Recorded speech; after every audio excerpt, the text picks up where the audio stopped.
following is a presentation of the Belly Up Sports Media Network.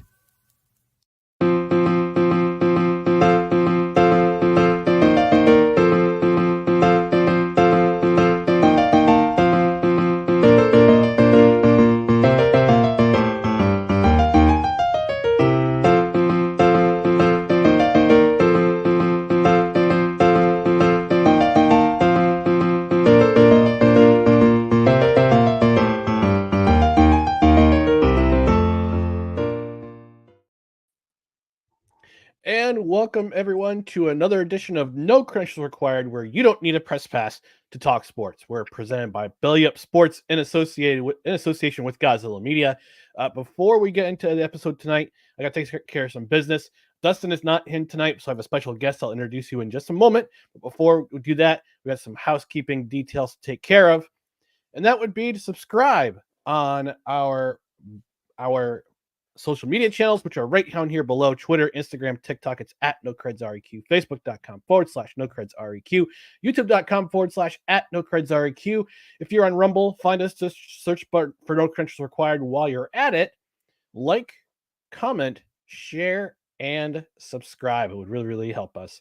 On the podcast side, subscribe to the podcast on a myriad of podcast platforms, including Apple Podcasts, Spotify, Spreaker, Google Play, wherever you podcast. Rate and review. Leave us a 5-star rating. If you have the platform to do it, if you're on a platform that you can do so, please review it. We might even read it on the air, no matter how awesome that the review is or how execrable it is. And that's a big word for crappy. And since we are doing a live show tonight, we want you to engage with the show. We want your comments, and I'll play that magical comment sound.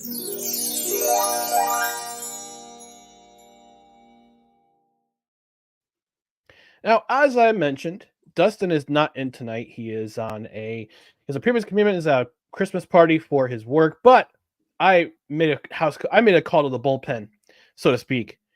And I am going to bring in my special guest. He is from the Time to BS podcast with Staniel Smooth. We have Staniel Smooth himself. We also know him as Dan. Dan, how we doing tonight? Ooh. Wait. Are you on a horse? Wait. What? One more? Smoke weed every day. All right, I'm ready to go. All right. Dan, how we doing tonight, buddy? Off to a great start. Off to a blazing start. No pun intended with the weed, bro. Oh, thanks for having me on, Ryan. Not a problem. Thanks for answering the call. Now, before we chop it up with our main topic for tonight, which is NFL Week 14 recap and what we're looking forward to in Week 15, tell us about the Time to BS podcast. What's it all about? What got you into podcasting? Why are you the fan? Why are you a fan of the team that you're a fan of? Just give us a few minutes. Just give us a little bit of a layout. What inspired you to do your podcast? So I started off a few years ago doing this little dinky show on my phone called The Sports Cave. And it was, as any generic gasbaggery sports show would be, just talk sports and stuff like that. And then later on, I wanted to have a show dedicated to a comfort zone, but also just have a good time and speak whatever's on your mind. Under, a certain umbrella, of course. And then later it became about just BSing around, having a good time, and just enjoying life. So, and it became Time to BS, and then later on, I changed the name into Time to BS with Staniel Smooth, and then the whole origins of the show. Well, my inspiration was Dan Le Batard, formerly of ESPN Radio and of the Miami Herald. That was my inspiration to do the whole radio type of theme. Podcasting, I've always wanted to try and, venture into that world, starting within the radio field. And unfortunately, that didn't work out, but podcasting became, my quote unquote home in this regard. So this is where I forced my creative knowledge into this sewer system of stupidity. Let's call it that. Yes, because we all know the internet it's fast. It's very fast. It's very fast. So vast, V-A-S-T. Like there we go. That vast too. My hearing stinks from time to time. But sorry, what'd you say? By here. There we go. There we go. I got so much sound here. There we go. That's Yoshi for those of you nerds out there. And then this is the incorrect button. We're gonna use that a whole lot. But no, growing up on Long Island, we had 2 hockey teams to root for. I mean, if you include 4, if you want to include the Sabres and the New Jersey Devils. But there was the New York Rangers and the New York Islanders. We have 2 like towns or counties here on Long Island, Nassau and Suffolk County. Nassau, Yep. Nassau Coliseum. And then Suffolk is like beach people, let's call it that. And I was born over in Nassau. I was raised for 2 years over there. And then the Islanders, like Nassau became like my second home. And I would go there as much as I could as a kid. My dad would get us tickets every now and then, not all the time, but every now and then we would go, and I would always watch them on TV. And they were my childhood team. And the Seahawks gets interesting. So I can't wait to hear this one. growing up in the Mike Holmgren era. So yes, out there, I have defense. I grew up with Mike Holmgren, Hasselbeck, Sean Locklear, Sean Alexander, Walter Jones, Steve Hutchinson, Hall of Famers. Walter Jones and Hutchinson, by the way. The 05 team is still my favorite team I've ever seen. With all due respect to the 2013 world champions. And when Holmgren left in 2008, I had to sit through a inconsistently awful year of Jim Mora in 2009 of 5-11. And then Pete Carroll took over, and, I stopped getting into football for a hot minute. I was still watching my hockey and baseball, but and then football just came back into the fold. And then here we are, me raging on the Seahawks and Pete Carroll's incompetence for the last few years. Well, all you need to do is come up with some. Some charge of recruitment violations or tampering with free. Really, all you really need to do. Shout out to USC. Shout out to USC. Reggie Bush, get your Heisman, buddy. What are we drinking tonight, Ryan? So, well, I'm drinking. I got hot water to the side, to the left side of me, but on my right side, I've got Hardywood Gingerbread Stout. It's an imperial stout with ginger, vanilla, cinnamon, and honey. It's a 9.2%. So I'm only drinking one tonight. What are you drinking, my friend? So I am drinking a mix. Well, first of all, I have a giant water bottle with my face on it. So Hey. that's all sorts of hilarious to me. But so I have this little tiny bottle it's called Gator Bite, and it's a coffee, liqueur, and rum. It is 26% alcohol in this tiny little bottle. That's like letter fluid. Basically, and then I decided to mix it with the good old peanut butter. Oh, Screwball. Okay. With good old Screwball. There you go. Yeah, my girlfriend got me this big ass bottle of Screwball, so might as well put it to good use. Yeah, you might as well put it to good use and drink it here. It tastes good. Tastes good. Keep going. All right. So we're gonna talk about we're gonna recap the week that was in the NFL and talk about our most notable things that caught our attention from week 14. We have a bit of a formula here, Dan.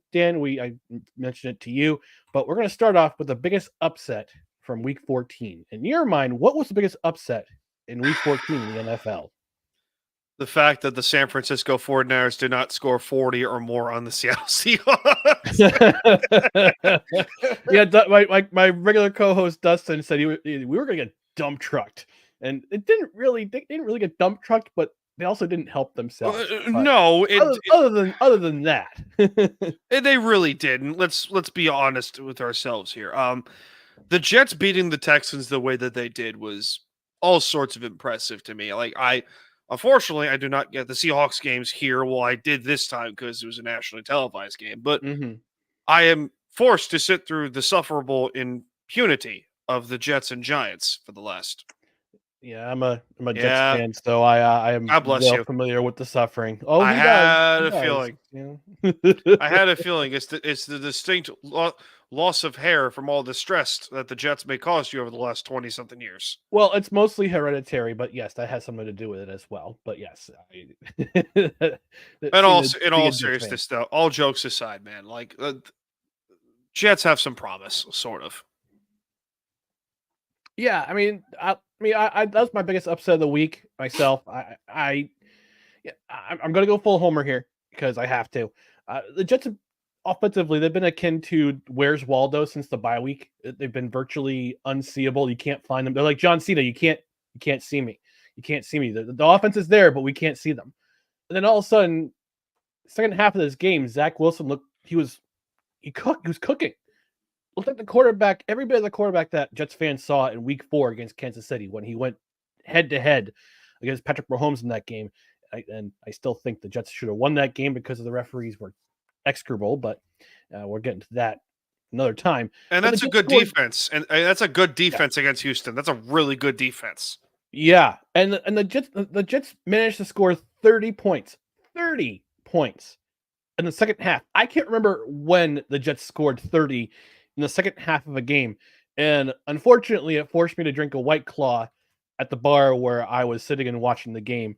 Um, I have an offshoot of this podcast called Victory Monday, which we haven't really recorded over anytime soon. But I promised to my co-host who was on Victory Monday that if the Jets ever score 30 points, I have to drink a hard seltzer.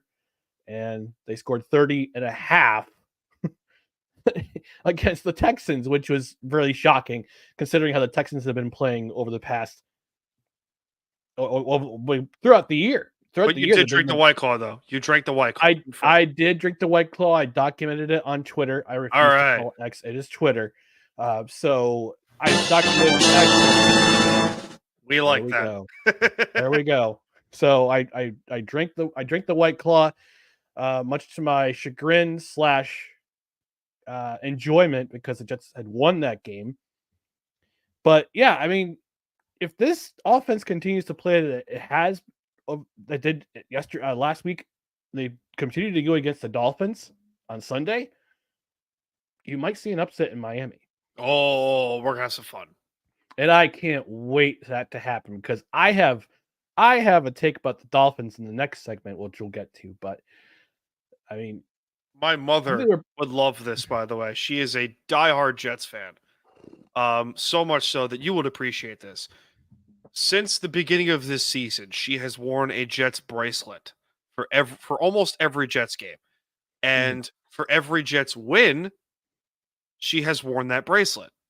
Okay. So, Mom, if you're listening, wear the freaking bracelet. Mrs. Smooth, please. Please wear the bracelet on Sunday because they need this win. And I want to shove it in every Dolphins fan's face, especially my buddy John, who is a Dolphins fan heading to that game on Sunday. He's a Dolphins fan.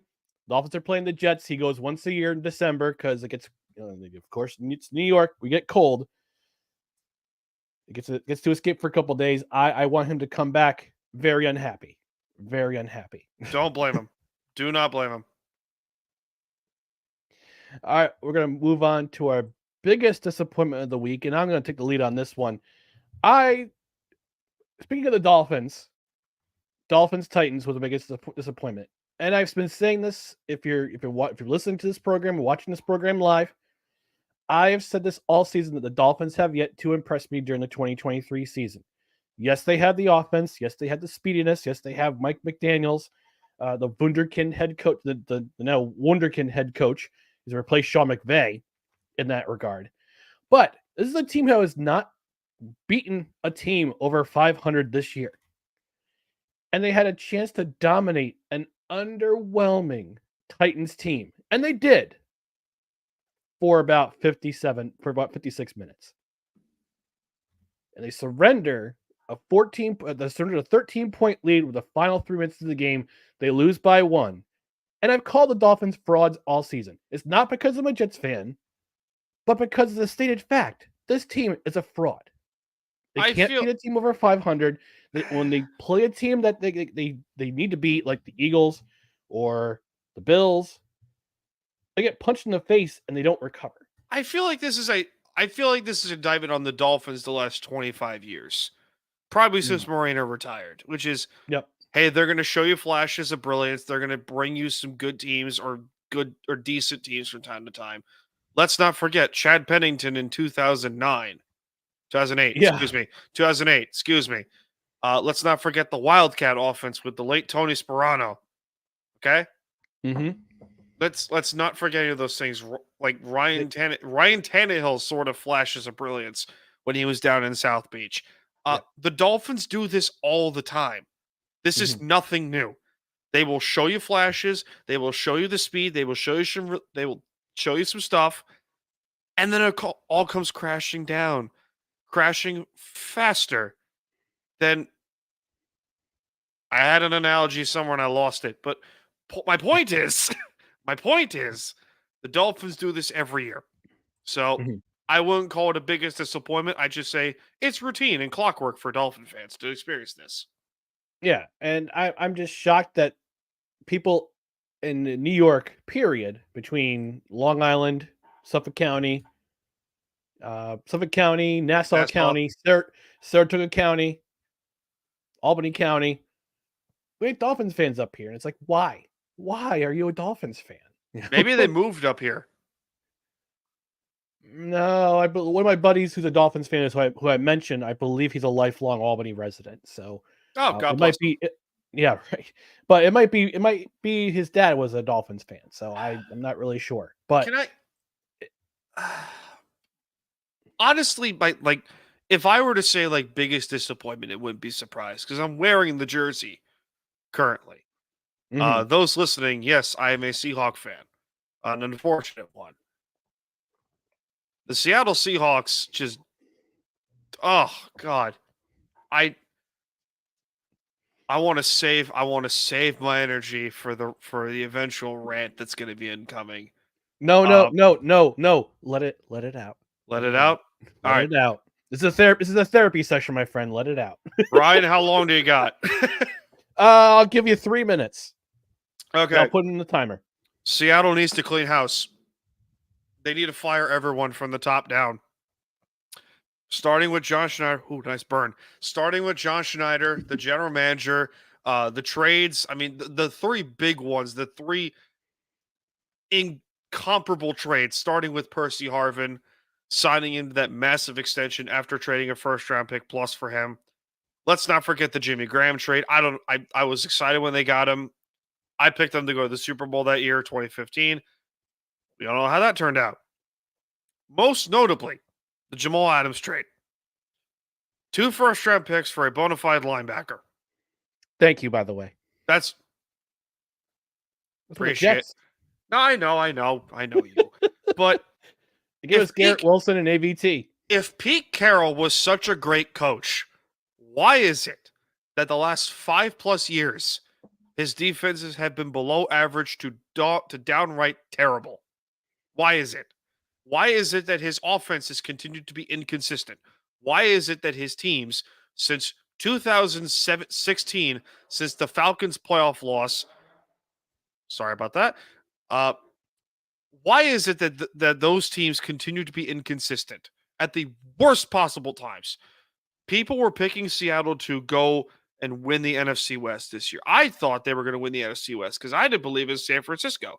I thought that Brock Purdy is a product of that system. If Kyle Shanahan can make Brian Hoyer look like a competent quarterback on 2 different occasions, then Brock Purdy is a product of that system. Prove me wrong. But no, like Clint Hurt, Shane Waldron, Pete Carroll, all of them, Larry Izzo, Geno Smith, Jamal Adams, just fire everyone, get rid of everyone, start from the ground up. I know Seahawks fans don't want to hear it. The ones that really appreciate this team do not want to hear it, but it has to be done. They're going to go nowhere unless they clean house, start from the ground up, bring in Dan Quiz, the head coach, hire Scott McGlowan, the former Washington GM, bring him in. He is a former Seattle guy. Bring both of them in. Start from the ground up. Simple as that. With 40 seconds to spare. I've had a lot to think. Well, you can also hear more of that rant on the Time to BS, the latest edition of the Time to BS podcast with Staniel Smooth. So I highly recommend it if you're a Seahawks fan and you want very clear, precise reasons why the Seahawks should move on. I highly recommend that episode. It's a fantastic episode, sir. I will. I appreciate that. Not a problem. And they're not going to do it. That's the thing. They're not going to fire him. That's the worst part. They're not going to fire him anytime soon. He's going to stick around for another year or two, and then they might force him to retire. Quote. Anyway, I'm done. Oh, kind of like what the Patriots going to do with Belichick, allegedly. Yeah. Basically, yeah. Or Tom Coughlin with the Giants. Anyway, I digress. Yeah. Well, since we just talked about our biggest disappointments, we got to bring out the slow clap.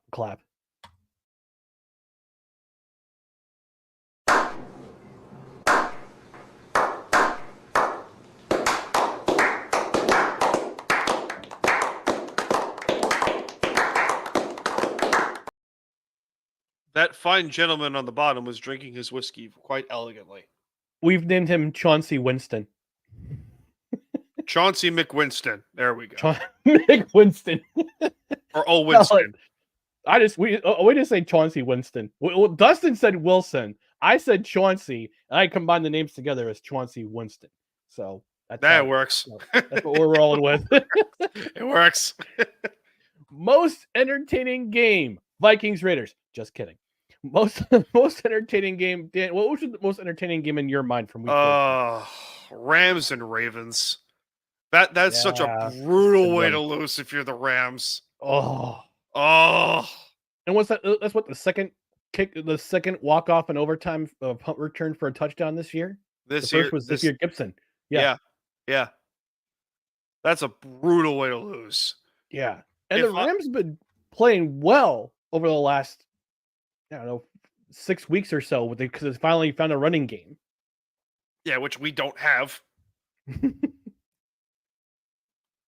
Run the football, play great defense. I gotta stop. I gotta stop.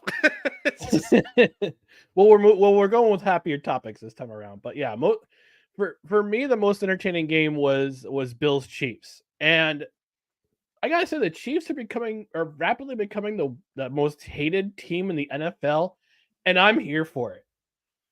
You just figured that out? Oh no, I've known for it. I don't know about it for the past. Well, it's basically the entire season, but now I'm coming to the realization. Whoa, they're the most hated team in the NFL, and it's. I'm here for it, and I almost consider this my biggest upset, but I think the Bills are starting to establish an identity finally. I've talked about them having no identity. But I think they're starting to figure it out after they let go of Ken Dorsey. They bring in Joe Brady as their offensive coordinator. They're starting to run the ball more. They're being more consistent with that. And I think the Bills winning, despite Josh Allen having another turnover, is kind of helping me see, okay, this team might be starting to turn it around. But here's the most wonderful thing about that game was seeing Patrick Mahomes becoming unhinged on national television. Salt. I want all of the sodium. Oh, you're getting the sodium, my friend. You live on Long Island. You see enough of the beach. There's salt in that ocean. Yeah. I'm bringing all the salt. The Chiefs are the new Patriots. They're the new Patriots. Every single call goes in favor of them. And when something doesn't go their way, they whine and bitch and complain and bitch some more and complain some more when things don't go their way. And Kermit the Frog, ketchup on steak, Mr. Patrick Mahomes, and with his annoying ass wife, is constantly saying, "Oh, that's the worst call I've ever seen." Are you kidding me? Oh, that's did you see her call? Instagram? She runs the video camera on the referee and puts MVP over it. And I'm going, we're not going to act like that. James Bradbury had a phantom holding call in the Super Bowl, right? We're not going to talk about that. And Sauce Gardner's phantom hold in week 4 that with an interception by Jordan Whitehead that could have turned the game around. Listen to this man. Understand this. The Kansas City Chiefs get the benefit of the doubt for a majority of the season and the last few years because they're the most marketable NFL team. The NBA has been notorious of this since Michael Jordan, predate Jordan, even if you want to call it, that they get star treatment. They get star treatment because, oh, I'm sorry. Let me just rain out the pity money for you because you're the Kansas City Chiefs and you're the two-time Super Bowl champions. Boo-hoo, cry me river. You got a call against you that was the correct call, might I add. Correct call, completely fine. And just because something didn't go our way, Patrick Mahomes is seen complaining on the sideline. Cry me a river, please. Please. No, and the fact that Kadarius Toney was doing what he does best and costing his team a game was just icing on the cake for me. Icing on the cake, which took away, I would admit, a pretty sweet play with that backwards pass. That was cool. To Travis Kelce. That was brilliant. That was a brilliant play. If Kadarius Toney wasn't offsides. That sound is needed. You don't have a sad trombone sound? I mean, that's the most this is the most I can do. All right. Smoke weed every day. That's the most I can do. But yeah, I mean, the fact that the Chiefs are just they're Crybabies. so hated now. Outside Good. of Kansas, outside of southwestern Missouri. It's awesome. It's Good. awesome to see. Good. Screw them. Yeah, and that play had Andy Reid saying this. No! Oh, you have a soundboard now. Well, StreamYard has a section where you can play sounds like this. Not as fun. And it's not as fun. It's not as fun as a roadcaster, that's for sure. No, that's a lot of fun. All right. Fun. Well, we're going to take a quick commercial break, but before we do that, we're going to take a quick trip to the comment section. Walker the Saint joins us. He says, "Hey guys, welcome Dan. Go Hawks!" I like this guy. Says, "My biggest disappointment: somebody scored in the Vikings-Raiders game. That game deserved to be a tie. No one deserved to. No one deserves glory." Yeah, the Twins and the A's in that hot pitching duel. Drew beautiful. Willingham, D. Willie saying, "What's up, fellas?" Brandon saying, "Let's talk about the Colts and Broncos. Who gets in the wild card for sure? That's gonna be we're gonna talk about that a little bit more in a few segments." He also says, "Need the dueling banjos." So yeah, I definitely need dueling banjos, that's for sure. But I don't have the equipment for that just yet, Brando. But in the meantime, let's take a quick commercial break. We come back, we're going to talk about more of NFL Week 14. Are you ready to elevate your sports betting experience? Look no further than DraftKings Sportsbook. Why choose DraftKings Sportsbook? Unmatched variety. Bet on your favorite sports leagues or discover new ones to follow. Live betting. Test your instincts and feel the adrenaline as you bet in real time while the game unfolds. Promotions and boosted odds. DraftKings keeps the excitement going with a range of promotions, odds boosts, and special offers. And a user-friendly interface. Whether you're a seasoned bettor or new to the game, DraftKings' intuitive platform makes placing bets a breeze. Ready to dive in?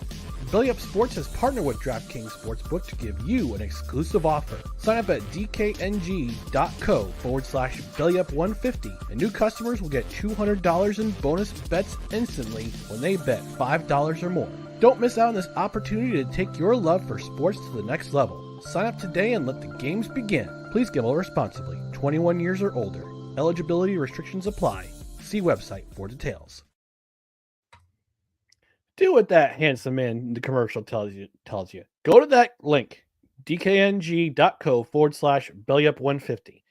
New subscribers, new customers get $200, not $150, $200 in bonus bets when they put in a $5 deposit. And of course, restrictions apply. 21 years or older, may vary by state. Check your website for details. But Belly Up Sports, DraftKings coming together. We're often giving you a special offer of $200 in bonus bets for $5 deposit. So, we got kitties. Don't forget Princess Donut, the first of her name, destroyer of worlds, and the creator of bullshit. I guess we would call it her name. Well, the That's- team That's her. our podcast mascot is currently sleeping in another room, tag along. So, but he may make an appearance. We'll see. Yeah, see. Donut's chilling. She's usually causing destruction, but we'll find a way to. We'll just let her sleep there. She's fine. Yeah, she's being a good kitty. Yeah, she's been a good donut. All right. Most notable performance from week 14. And I'm going to go, I usually typically go off script here when it comes to notable performances because everybody says, oh, the quarterback, oh, the wide receiver, oh, the running back. It's just great, good job. But the most notable performance in my mind was the Broncos defense. And they're starting to impress after a slow start. Brando asked a question about the Colts and the Broncos being a potential wild card team. We talked about it a little bit on Belly Up After Dark a couple nights ago on last Thursday when I was 2 fingers deep into McAllen 12. But I happen to notice that the Denver Broncos they could not only possibly contend for a wild card spot, they're now 1 game back in the AFC West. Yes. And they've already slayed that dragon that is the Kansas City Chiefs, where they lost to, I think, 17, 18 games in a row. No one's talking about that. No one's talking about how Denver could sneak in the AFC West title picture. No one's talking about that, and that's nuts. Yeah, that's the craziest thing. And it all has to do, I think part of it has to do with the offense. Russell Wilson's getting talked down from the roof and saying, okay, no more of this let's ride stuff. Let's just give me do the plays I call. I'm rooting for Russ.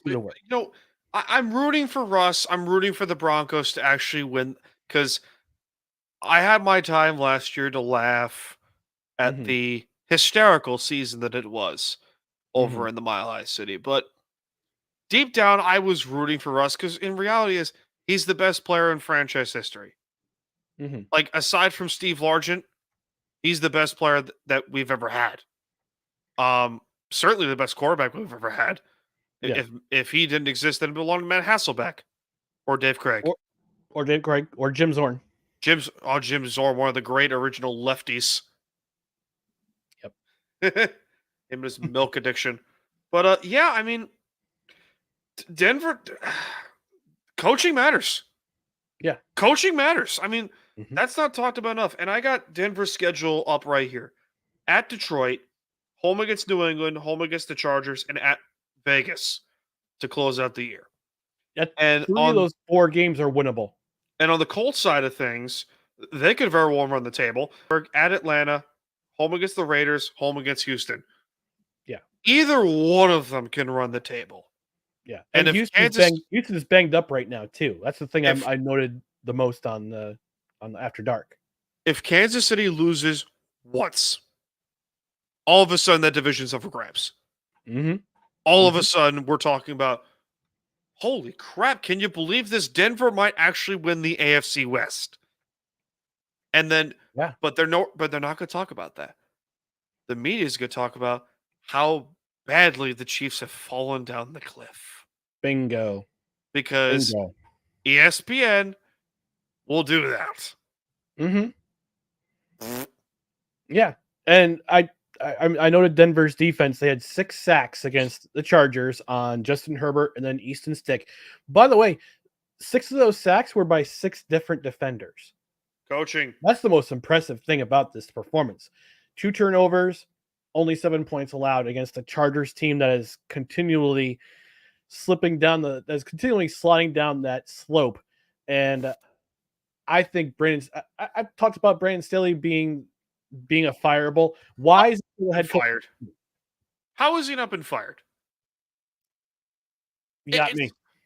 Look at the Chargers. Okay, the start of the year, the Chargers had J.C. Jackson, Derwin James, Asante Samuel Jr., Michael Davis, Joey Bosa, Khalil Mack, Kenneth Murray, and Eric Kendricks, along with is Jared Taylor still there? I don't know. But regardless, that's a stacked defense. Yeah. What happened? Yeah. I know what happened. Brandon Staley happened. That's what happened. Oh yeah, I mean, He's a great magician. He knows how to make he knows how to make leads disappear. it's one of those weird mysteries where you're like, did you benefit from Aaron Donald that much? Yes. Yes, he did.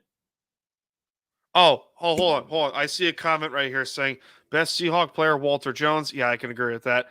Best player we've ever had, Jerry Rice. He played for 1 year. That's what he meant by he put in quotes we ever had. That's what and he was in the that Super Bowl team. Okay. So, Okay. Fine. Fine. You have your fun, sir. Well, that's why he's Wonka the Saint. But Dan, what was the most notable performance in your mind from Week 14? Honestly, the Raiders and the Vikings not being able to score at all until the very end of the game. That is all sort of impressive to me. Every single coach should be tossed into the ocean. But no, Antonio Pierce. if we're that'd be no, Antonio Pierce can stay. He would float. You can't move him any ways. He's built rock. He's built like a rock. He's a gargantuan man. But Oh, in all God. seriousness, though, the Cowboys' defense being able to just dismantle Philadelphia the way that they did. Mm. I mean, we're talking about NFL MVP, an award that has been virtually useless since the mid 80s. Micah Parsons should be in that discussion. That Cowboys defense without him. Mm-hmm. Where's that defense without him? Yeah, that's a good question. People were talking about Trevon Diggs is like, oh, the defense is going to fall apart. Micah Parsons might be in that discussion as the best defensive player in the league. And the most valuable quarterback award, I mean the NFL MVP. Ugh. Oh, you're going to agree with me what I'm going to have to say here. J.J. Watt losing out of the MVP in 2014. I've lost all respect for that award since then. No, I get it. That's what I mean. That's basically the NFL MVP and the Heisman Trophy winner are just basically the best quarterback awards now. The Heisman Trophy's been irrelevant probably since Reggie Bush got his trophy taken away. That was an injustice by itself. Now with NIL in the discussion, yeah, that was an injustice. I thought it was an injustice at the time. Where's the lawsuit? That's my question. Where is that giant lawsuit that's going to be incoming? Oh, it's coming. It's coming. Oh, I can't wait. It's coming. I can't wait. I can't wait either. But yeah, I definitely agree with you there. I mean, Micah Parsons should be in discussion about league MVP. That's for sure. Because that defense without him is not the defense that they are right now. It's DeMarcus Lawrence and like two guys. Yeah. With a Diggs and the other Deron Bland. Deron Bland, yeah. Oh, we might have a tag along. Buttons. Alongside. Buttons. We missed buttons. Commercial break. All right, I'm done with that. All right. Well, before we get to our next commercial, actually, we have to get to our hottest individual take from Week 14. And I'm gonna have you start with. I mean, you might have just said it. The hottest individual take from Week 14. Brock Purdy is a product of the 49ers system? No, but please continue. So any quarterback that's going to be like benefit to the system that makes Brian Hoyer a competent quarterback in two different situations, I don't want to hear it. People like Brock Purdy's not even the most valuable player on his own team. That's true. That is the best team in the NFL, the San Francisco 49ers. That team has Nick Bosa, Deebo Samuel, Christian McCaffrey, Trent Williams, Fred Warner, and Eric Armstead also on that same team, along with Brandon Ayuk. George Kittle's in there as well because we tend to misplace him between out of the sight of his glorious hair, but I digress. Yeah. Trey Lance looked good in that system. Jimmy Garoppolo looked really good in that system. Ryan Hoyer looked great on two different occasions. Kyle Shanahan made Matt Ryan into a league MVP. Okay? Mm-hmm. Let's be real here. I said coaching matters. There's an example right there in Santa Clara. And people want to throw this out there and say, "Oh, Brock Purdy is the greatest quarterback in the league." Shut up. Shut up. Okay? Like, you put Brock Purdy on the Carolina Panthers. You switch Bryce Young and Brock Purdy in two different teams. Brock Purdy doesn't do well on the Panthers, and Bryce Young turns into the MVP of the league. Prove me wrong. He's a product of the system. Yeah, I don't disagree with you. Well, my hottest individual take for the week is that I'm going to finally admit this. I'm going to admit that Dak Prescott should be in consideration for league MVP. Thank you. And I had that comes after the absolute mollywhopping that the Dallas Cowboys gave the Philadelphia Eagles on Sunday night.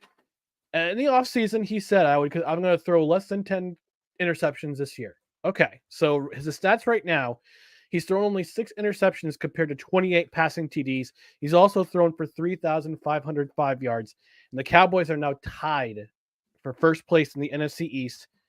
And they have the chance to finish the number 1 seed in the NFC East, provided some things go their way. Can we live in a world where we say Skip Bayless was right about this? When he said that the Cowboys were better than the Eagles?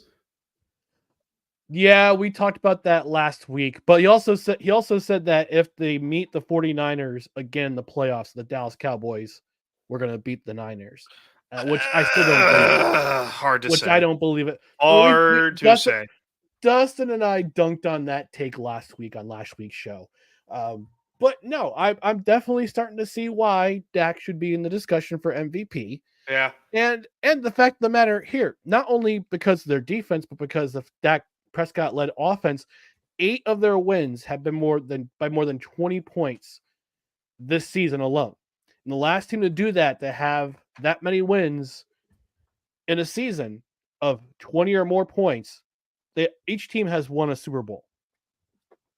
Each of those teams have won a Super Bowl. What was the recent one? What was the most recent team to do it? I want to say New England or St. Louis, the Rams. All back. It was a graphic on ESPN from I saw it at the gym the other day. I think it's got to be the 16 Patriots. I would have to imagine it's that team, because that team was out for blood.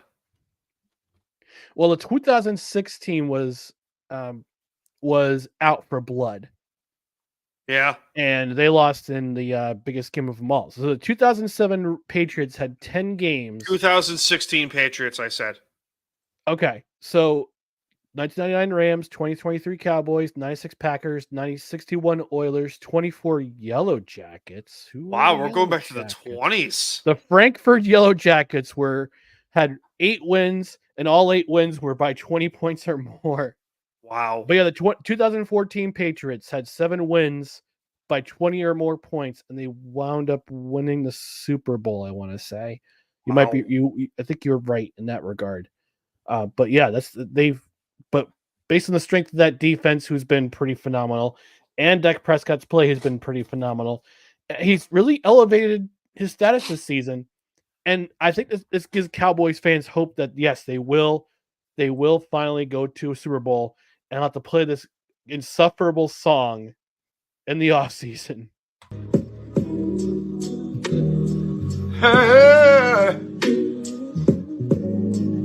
Ain't nobody calling me, texting me, paging me, asking me, are you still involved? Calling me, texting me, paging me, asking me, am I still involved? Y'all usually check on me. Listen.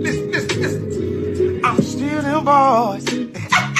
Woo, shut up, my boy. I'm still involved. Oh, I'm still them boys. I'm still them boys. I'm still them boys.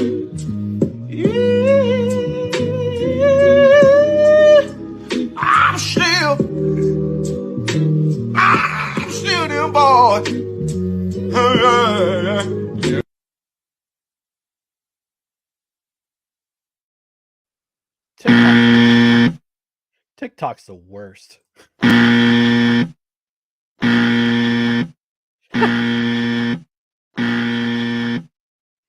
Dustin joins us and says Dakota Rain has played better. Gotta give him that. And he also said, I think we're stuck with Dollar Store Usher. Wow.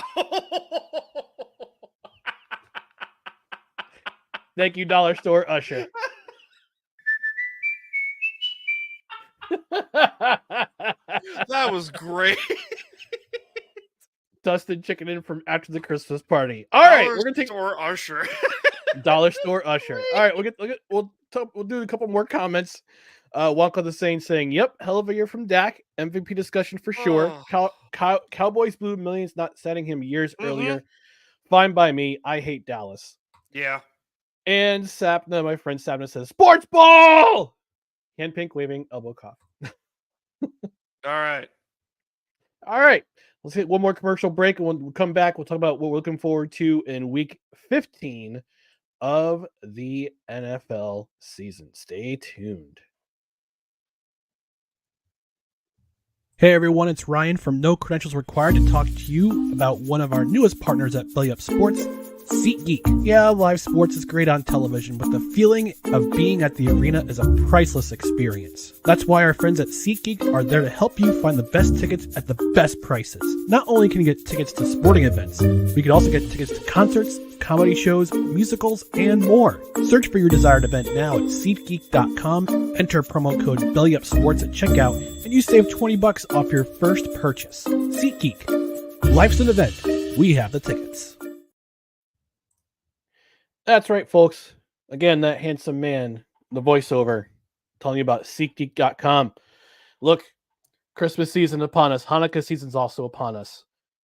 If you're looking for a great gift to give your loved ones this season, this Christmas season, this holiday season, tickets to games, tickets to concerts, tickets to comedy shows, whatever requires a ticket at the box office, you can find it at SeatGeek.com. Use promo code BellyUpSports at checkout. You get $20 off your first order of $50 or more. And I found out today the Summer of '99 tour is coming to Saratoga Performing Arts Center in August. That is Creed, Three Doors Down. With arms wide open. Thank you. And possibly either Tonic, Switchfoot, or Daughtry will also be one of the opening acts for that show. And guess where I'm getting my tickets? Great. SeatGeek.com. And I'm saving $20 off my first order of $50 or more. With arms wide open, Hey. get yourself some tickets at SeatGeek.com. My music playlists are just crazy. Speaking of music. It's not crazy. I call mine eclectic. I've got Well, it lists from Creed to Leonard Skinner to the Outlaws to Teddy Pendergrass. To you got what I need. I was thinking of Love TKO, but close enough. Well, I was doing my impression of Eddie Murphy doing his impression of Teddy Pendergrass. yes. And if you really want to go way back, we have John Coltrane. Gotta be Tonic. Wanted more. They wanted more. More. For the American Pie soundtrack. That's right. American Pie. Let's see. Let me see. Let me give you my playlist. Eclectic playlist. Creed, Yes. Metallica, Yes. Seven Dust, Demon Yes. Hunter, Yes. Pogo, Okay. Akira the Don, Okay. Run DMC. Yes.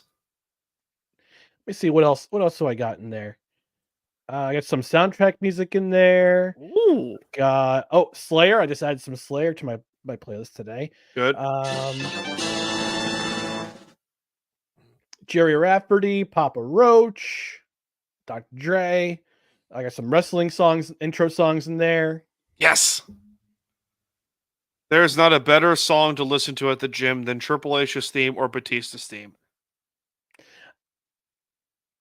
Kenny Omega's. Eh. I'm more old school. Oh, for cardio. Okay, fine. Jeff Hardy. Oh, by the way, WWE tickets and AEW tickets at SeatGeek. Use promo code BellyUpSports for $20 off your first order of $50 or more. Look at you. Look at you being all radio. That's right. The salesman, baby. Hey, there you go. NFL Week 15, what we're looking forward to, the most intriguing matchup of the week. And Dan, I'm going to have you start off with what you think the most intriguing matchup of this weekend is going to be. Not gonna lie, I haven't looked at the schedule for week 15, but give me 2 seconds here while we do this live. Denver and Detroit. Ooh, that's a good one. Right out of the gate.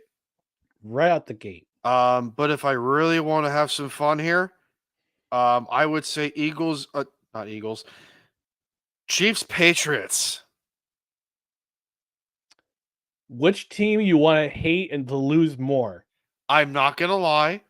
I hate the Patriots for all my heart for the better part of over 20 years. Me too. I've never rooted for them harder more than this one. I want all of the chaos. I want all of it. But no, if we're being like serious and professional and stuff like that, Denver and Detroit. That's all right. Denver, Detroit. That's gonna be a good game. That's gonna be a really good game for sure. I hope it is. I mean, I don't want it to be a blowout or anything like that. Like the Eagles 49ers a couple weeks ago. That was a highly anticipated match, and it turned out to be a blowout when the Niners scored 6 consecutive touchdowns on the Eagles. Oh, I have some breaking news, by the way. Get the breaking news music here.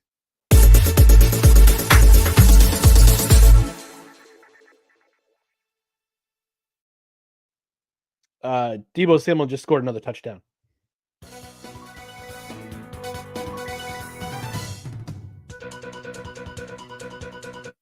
That's the smooth report. I call it that.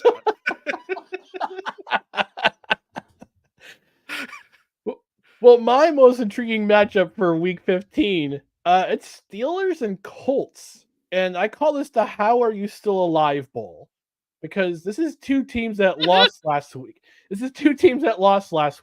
yet they're still in the wild card discussion. How is Mike Tomlin still around? I think if the Steelers miss the playoffs this year, he's gonna be a guy. Out of here. He gone. But yeah, these are two teams coming off disappointing losses. They're hanging up their playoff lives, and I talked about this last week on the show when they were the biggest upset, when they were upset by the Cardinals. The Cardinals beat the Steelers. All right. This offense, you could blame Canada. Shout out to South Park. You could blame Canada all you want, but it's not on the offensive coordinator. It's on that offense. It's on the head coach. That offense. It's on the head coach. And I'm curious to see how the Colts will bounce back after a really disappointing loss against what's now a rolling Cincinnati Bengals team with Jake Browning at quarterback. Washington legend, by the way.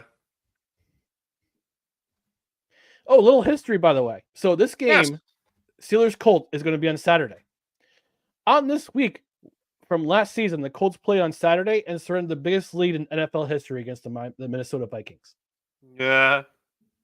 Matt Ryan was the quarterback of that team. He was also the quarterback of the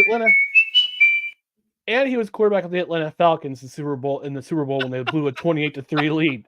So he was part of not only one, but two of the biggest comebacks in NFL history, and they went against him. Two of the worst blown leads ever. But Houston and Buffalo in 92 can never be topped. I remember that game too. Glorious day. Because I was 16 years old. Oh, I'm an old man. You look good. Stop it. I'm only 26. Oh, thank you. No problem. Desperation City for me. I'm going full homer again. It's Jets and Dolphins. Oh, and by the way, Jeff Saturday was at the helm of that game last year when the Colts blew that insurmountable lead. Remember him? Jeff Saturday. Remember Jeff Saturday? I remember. You tried. You tried. He tried. You know, just because you tried. At least you tried. Then you There throw we the go. cake in, then you throw the cake in the garbage. No. Desperation City for me is Jets Dolphins. And the Dolphins not only lost that game on Monday Night Football, they might lose Tyreek Hill for this game because of an ankle injury. They also lost their starting center for the rest of the season because Connor Williams tore his ACL. Can we talk about how Tyreek Hill should be in the MVP conversation? I talked about that on Belly Up After Dark. I Can said we he should definitely be in the conversation based He on the and fact Micah that he's going to Parsons- break records. He and Micah Parsons should be in the MVP front running conversation. But they're I not because of agree. Brock Purdy. Thanks, Brock. So the Finns will be playing to make sure they don't lose their lead in the AFC East, which they could lose not only to Buffalo, but they could also lose it to the Jets if things go their way. The Jets have an 11% chance of making the playoffs. I'm not kidding. I want chaos, please. Dude, if the Jets run the table and the Dolphins lose the rest of their games to the rest of the season, this will be magic. Magic, my friend. Oh boy. But yeah, the Jets are looking to avenge that Black Friday disaster with Tim Boyle Oh. at the helm. But now they have Zach Wilson, who's playing like he's been unleashed. But here's the biggest question of all: if the Jets beat Miami, will Aaron Rodgers return? No. Okay, He's 40 years old coming off a torn Achilles. fair. Let's be real. Let's be real. That's fair. Ride the Wilson train. See how it goes. Might get you somewhere, might get you the wrong station, but we'll see. Was that line throwing bombs and shagging moms? You tried. Zach Wilson? I tried. You're trying too hard. I know. Sled. And what's your desperation? What's your desperation city game for this week? Full homer. Seahawks, Eagles. Okay. But knowing my luck, I want them. But deep down in reality, the Seahawks might lose their next 4 straight games. Okay. I would laugh hysterically if that happens. Because this very same team was picked by so many to win the NFC West and get the NFC's number 1 seed. And they would finish. By the way, I'm going to read you for chips and giggles. The Seahawks' remaining schedule. Home against Philadelphia Monday night. At Tennessee, trap game. Mm-hmm. Home against Pittsburgh. At Arizona. They very well could lose 3 of their next 4. Tennessee's no pushover too. Here's my question, and I'll probably pose it to Dustin as well. If the Seahawks decide to clean house, they lose out. They decide to clean house at the end of the season. John Schneider's gone. Pete Carroll's gone. Do they draft the quarterback for their first overall pick in the draft with this quarterback class that's coming out? Seemingly, Good class. It's a very good class. Assuming they have a top 10 pick or top 15 pick. Oh, God. Because off the top of my head, Caleb's going to go first or second. Because the Panthers, by default, own the first pick, but courtesy of the Bryce Young trade, the Bears own that pick. The Bears own that pick. Then it's the Patriots. Yep. Then it's Arizona, I believe. Yep. Arizona, Washington, the Bears again. Oh, Raiders, God. Jets, Giants, Tennessee, Chargers, Atlanta. Seattle doesn't have a pick until 13. Okay. So assuming they finish with a top 10 pick, Williams, May, Daniels, Nix, Penix. There's the 5.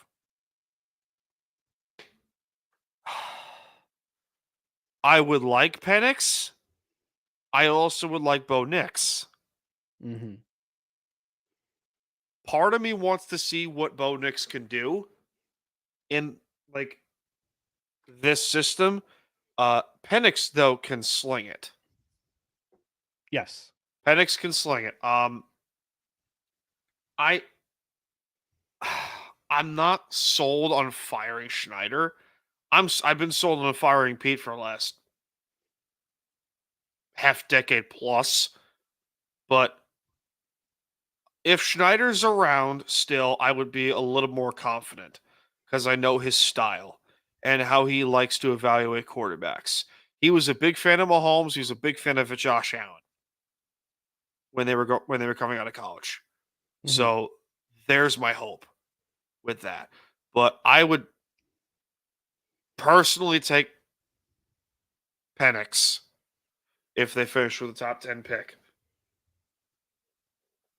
Okay. All right. You've answered my question. I'm pretty sure Dustin would feel the same way, especially me. But the thing is, too, you got that bloated contract that they gave Geno Smith at the end of last year. It's a 1-year Oh. deal. And Dustin has chimed in.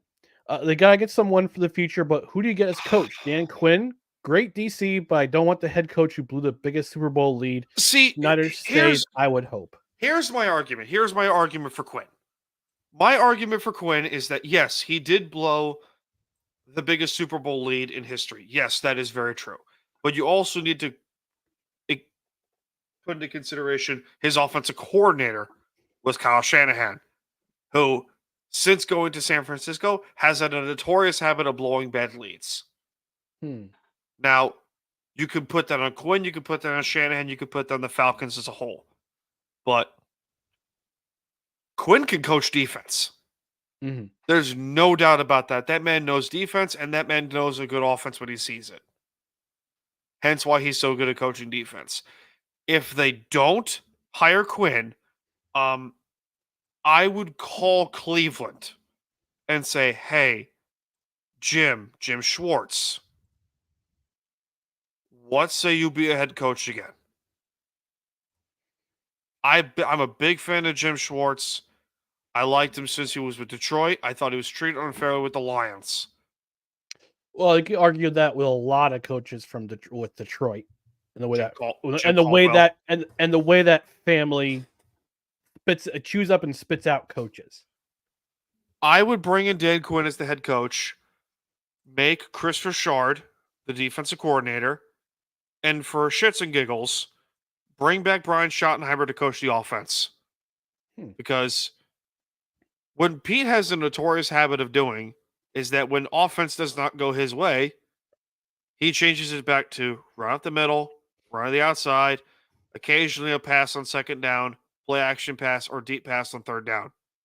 That is the entire Seahawks play call sheet under Pete Carroll. Watch every single play that Darrell Bevell was the offensive coordinator. Darrell Bevell was his guy. And now, look at what Schottenheimer's doing with Dallas. Need I say more? Just Pete Carroll has too much control. Dan Quinn's been my guy since this whole talk of firing Pete has been in this discussion. Mm-hmm. Dan Quinn's been my top guy. He knows the culture inside and out. All right. Yeah. All right. Moving on to the castor oil game of the week, in which we would say we would rather drink castor oil than watch this game. And I don't know if you have this in your castor oil game of the week. I chose Chargers Raiders because both teams' offenses were absolutely putrid on Sunday. Chargers scored only 7 points. Justin Herbert's gone for the season. The Raiders scored 0 points, period, against the Vikings. So we might as well finish it. We might also put this as another 3-0 game. And on top of this, it's on Thursday night. So it'll be another Thursday night football game on Amazon Prime. Not Thursday night, Thursday night. As in, this is a steaming pile to watch. And boy, have we had some stinkers this year with Thursday night games. So Dan, what games would you rather drink castor oil than watch this week? Niners and Cardinals, because that game is going to be 59-0. Is it at Santa Clara or is it at Glendale? At Glendale. Yeah. However, You might be watch right. watch the Cardinals somehow pull a fast one. Oh my gosh, they did it against the Cowboys in week 3. That'd be hilarious. And they did it against the Steelers in week 13. Why is it that, like, by the way, Kyler Murray's got to get out of there? Oh, I'm sure he's gone. Sure. I'm sure good. he's gone after this year. So Good. he'll be traded somewhere. Washington. Or he'll be sent to Canada. Washington. This is perfect of a fit. Bieniemy knows how to run that offense. Well, Mahomes and to be fair, Eric Bieniemy needs a quarterback who's the same height as him so he can communicate the plays to him. You had that coming, did you? You were planned this. I played that as soon as you said Kyler Murray to Washington. No, I thought Murray was going to get traded to Washington at the deadline. I really did. Huh. I did. I thought, okay, the new owners of the Commanders, Josh Harris, and his ownership group, want to make a big splash. Ron Rivera's gone anyway, so make Bieniemy the head coach, and then bam, first move as coach, get me Kyler Murray. Done. Cardinals are going to get a quarterback anyway. Yeah, but I'm not sure if I don't know if the Commanders seem to like Sam Howell a lot, but I mean you could make a case for you could make a case for Kyler Murray. He's an exciting player when he's healthy and when he's not playing more hours of Call of Duty than he should be studying the playbook. But a trade like this could give him a little bit more excitement and one bit more reason to work harder. Or else he could play for the Nationals. Nah. All right. Nah, you tried. Player to watch in week 15. And I don't know so much of a player, but I've got a unit to watch in week 15. That's the New York Giants defense. The New York Giants defense. We like him. See, it's better coming from you. It's better than coming from you because you're Italian. I'm Irish. Yeah. So I'm Italian by association though. So, but I have my eye on the Giants defense because they played pretty well over the last month. They're playing the turnover factory that is the New Orleans Saints. Am I allowed to play the Godfather theme? Sure, go right ahead. Please hold. Keep going.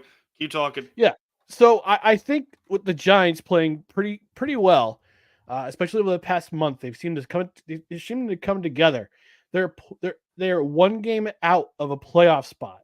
They're one game out of a playoff spot in this terrible NFC. And this should be a winnable game for the Giants to keep them in the hunt. Okay. All right. What about you, Dan? Who's your play to watch in week 15? Tommy, you got to do a good thing, man. Do it for all of us here at the family. All right, I'm done with that here. All right, big on here. I tried.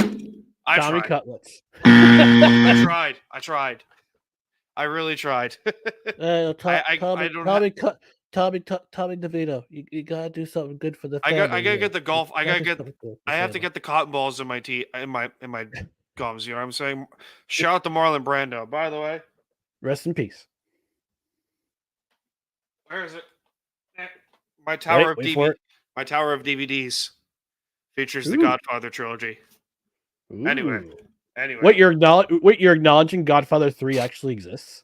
Yes, we're acknowledging the Godfather, the third chapter of the Godfather, which actually exists. Okay. Your player to watch in week 15.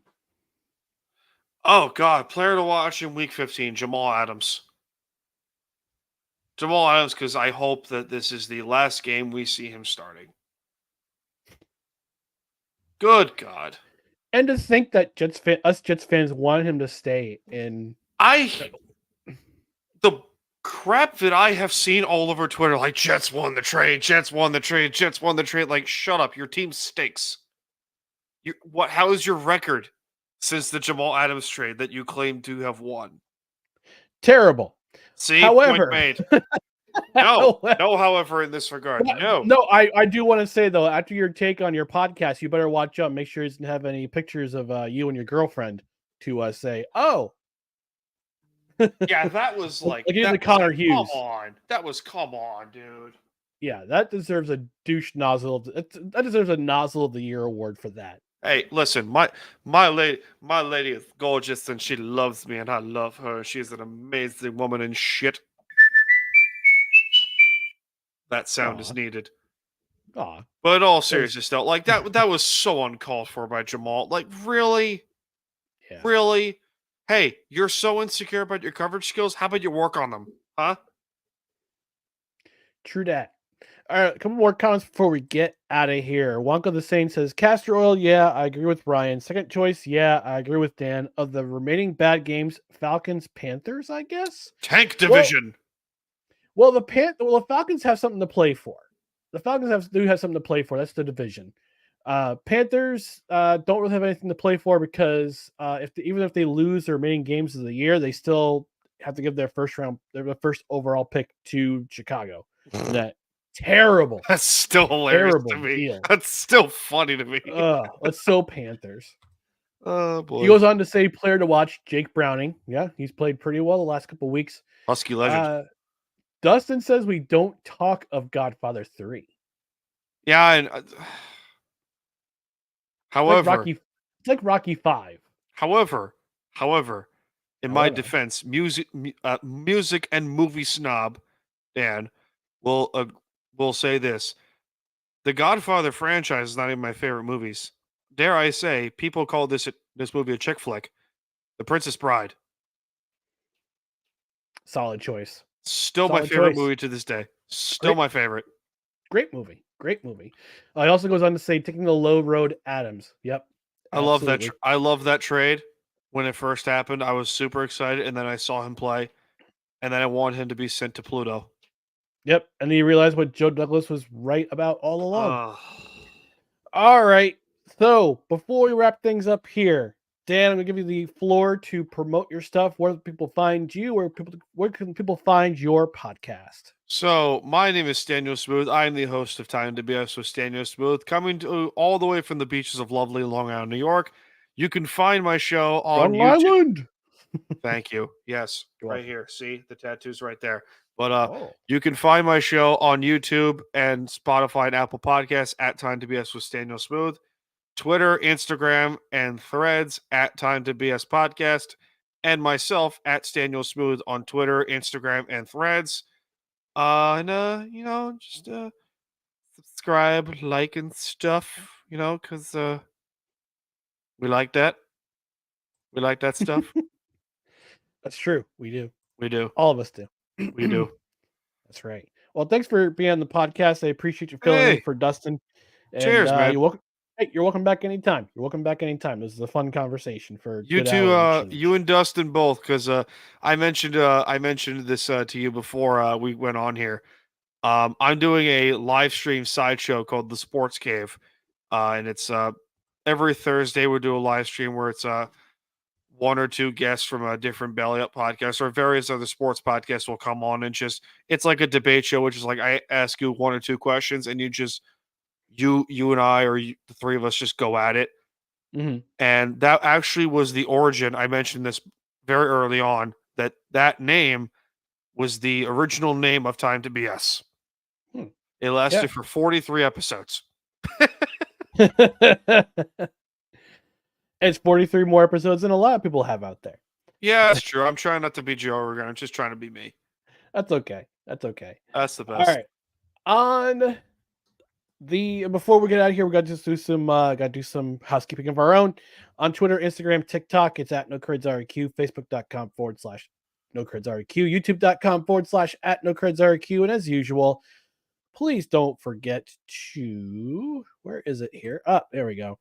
Like, comment, share, and subscribe to all of our social media channels. You can also find us on the podcast sides. Subscribe on Apple Podcasts, Spotify, Spreaker, Google Play, wherever you podcast, rate and review. 5-star rating is also always appreciated. And if you can review on a platform that you can review, we might even read it on the air. We got one last comment from Wonko the Saint. Says, thank you guys. Great show. Wonko, thanks for being here. We appreciate you coming in every single week and be part of the No Credentials Required crew. In the meantime, thank you for watching or listening to another edition of No Credentials Required, where you don't need a press pass to talk sports. We're presented by Belly Up Sports in association with Godzilla Media. For Staniel Smooth and Mike McCarthy, thank you for watching or listening. And we'll talk to you again. Actually, I'm sorry, I forgot to mention, Saturday morning. It's a special edition of the Saturday brunch. It's a Saturday brunch episode because Dustin wanted to be a part this week. So Saturday brunch episode, 10 a.m. Eastern on all our channels, YouTube, Facebook, and Twitter. Again, tune in, all of them. In the meantime, we'll talk to you guys next week. Actually, we'll be here next Wednesday as well, 8 p.m. Eastern time. So thanks for watching and listening. We'll talk to you next week.